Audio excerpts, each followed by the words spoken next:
एक महीना का सदन आप याद रखिएगा, जयराम महतो प्रत्येक दिन चर्चा का विषय रहेगा। जो लोग सिंडिकेट चलाते हैं, जो लोग 2 नंबर का काम करते हैं, वो भी ईमानदार होते हैं, लेकिन ये लोग इतना गिर चुके हैं कि देखिए अब 300 साढ़े 300 रुपये बच्चों का पेपर बेच रहे हैं, हद कर रहे हैं। झारखंड के युवाओं को रोजगार कैसे हो, उसको भी फोकस होना उसके लिए सरकार को सबसे पहले अपनी नीति को सटीक करना होगा। अभी तो जितनी बहालियां आ रही है, यूपी, बिहार, बंगाल, कलकत्ता के लोग आके कब्जा कर रहे हैं। हम बिहार में लात जूता खाते तो चलता कि हम बिहार में, झारखंड बनने के बाद भी अगर हम लात जूता खाएंगे तो क्यों बना झारखंड। कम से कम जो बजट बने वो आम व्यक्ति के जीवन से जुड़ा हुआ हो। अरे कभी कभी जो गलत भी काम करते हैं ना, उनका एक ईमानदारी होता है। बच्चों का भी प्रश्न पत्र लीक होने लगा है, तो अब हमको लगता है कि कहीं 5वीं का भी अगर बोर्ड लिया जाने लगे तो हमें लगता है 5वीं का भी पेपर बेच देंगे। जब भी आएंगे खाली पाँव ही आएंगे, और वही हम तस्वीर फिर से देख रहे हैं, खाली पाँव, जो कि आपने कहा था।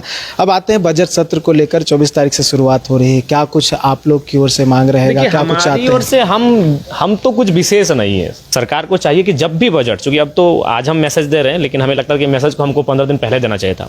जब भी बजट आए, सरकार हमेशा टीम बनाती है, कभी एसआईटी बनाती है तो कभी कोई टीम बनाती है, कभी पुलिस की टीम बनाती है, कभी प्रशासन की टीम बनाती है। तो सरकार को चाहिए कि 15 दिन पहले एक टीम बनाए और उस टीम को फिर बता दे कि जिला में वो टीम बनाए, और उस जिला टीम को बताए कि वो प्रखंड में टीम बनाए। वो टीम 15 दिन ही काम करे और वो गांव तक जाए।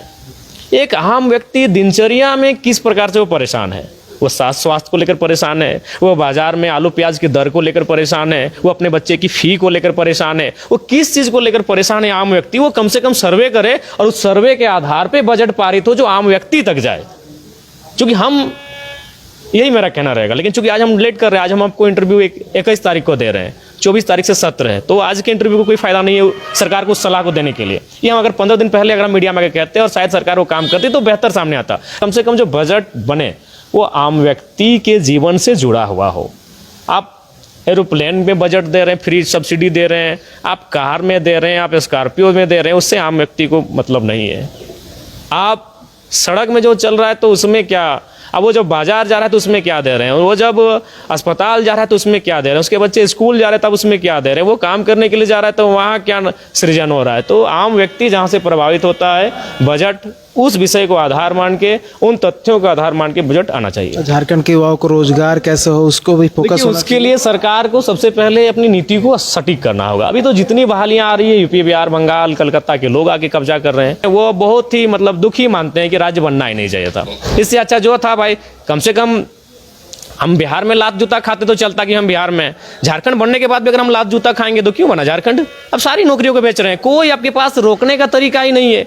अरे अरुणाचल प्रदेश की घटना याद है, हमारे एक दोस्त ने फॉर्म भरा था, उसको फॉर्म भरने के बाद उसको जमा करने के लिए अरुणाचल प्रदेश बुलाया गया था कि अगर आप इस नौकरी को फॉर्म भर रहे हैं आप ऑनलाइन भरिए, लेकिन आपकी एक कॉपी आपको अरुणाचल प्रदेश, ना वो जा पाया ना उस नौकरी को कर पाएगा। तो आपके पास कोई आइडिया ही नहीं है, अब दे रहे हैं, बांट रहे हैं, बांटिए।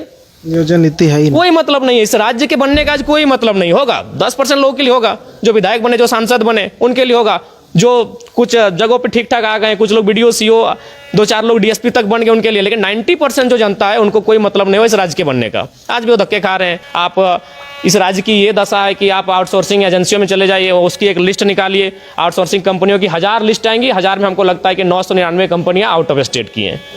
आज भी हम धक्के खा रहे। राज्य जिन कारणों से बना था वो कारण आज भी राज्य में विद्यमान है। राज्य मुख्यतः बना था, तो ये सब मांग भी आप रखेंगे विधानसभा? बिल्कुल, निसंदेह 1 महीना का सदन आप याद रखिएगा, जयराम महतो प्रत्येक दिन चर्चा का विषय रहेगा। अच्छा, कल आपने सुना होगा कि जैक का जो प्रश्न पत्र था लीक हो गया, रद्द करना पड़ा, पहली बार हुआ है 10th में, क्योंकि अमूमन JSSC को सुनने को मिलता था, लेकिन ये दुर्भाग्य है। अब बताइए, अब बच्चों का भी प्रश्न पत्र लीक होने लगा है, तो अब हमको लगता है कि कहीं 5वीं का भी अगर बोर्ड लिया जाने लगे तो हमें लगता है 5वीं का भी पेपर बेच देंगे। सुने 350 में बेचे हैं, 50 रुपये में बेच देंगे। ये नौबत आ गई है, मतलब पैसा कमाने के लोभ में, लालसा में माफिया लोग इतने गिर चुके हैं। अरे कभी कभी जो गलत भी काम करते हैं ना, उनका एक ईमानदारी होता है।